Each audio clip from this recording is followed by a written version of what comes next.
Parceiro, como é que tá, rapaz? Ei, aqui o problema foi no rolamento, ó. Rolamento da cambota. Então, como você tá vendo aí, eu tô fazendo esse videozinho aí pra mostrar rapidinho pra você aí, ó. Onde foi o defeito. Aí, ó, onde eu tô mostrando com o dedo aqui, ó. É o defeito desse rolamento aí. Então, ele faz um barulho horrível, né, no motor.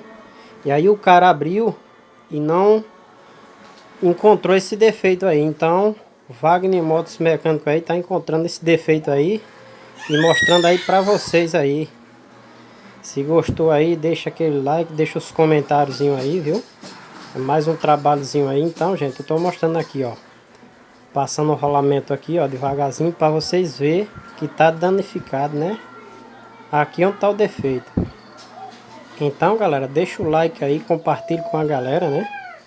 É mais um trabalhozinho novo aí, galera. Mostrando esse rolamento aí da 125, né? 2001. O cara abriu esse motor e não deu fé dessa peça aí danificada. Isso aí se chama o rolamento da cambota, né? E tá com esse problemazinho aí, ó. Deu esse problemazinho aí, aí o barulho continuou, né? O cara abriu esse motorzinho aí e não deu fé realmente qual era o defeito. Então eu tô mostrando aqui, ó. O defeito tá aqui, ó. Nesse rolamento. Aí, ó, defeito. Tô mostrando passo a passo aí pra vocês o que é o defeito desse rolamento aí pra vocês. Nosso parceiro ali do Bom Viver, né? Município de Belém, ele trouxe esse motorzinho aqui para o nosso amigo Wagner Motos. É isso aí. Então, tem mais coisas estragadas aqui, como vocês estão vendo aí.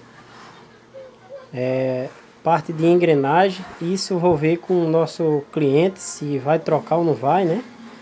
Mas tem várias engrenagens aqui com esse problema, gente. Eu já vou mostrar aqui para vocês. O motor tá aberto, as bandas.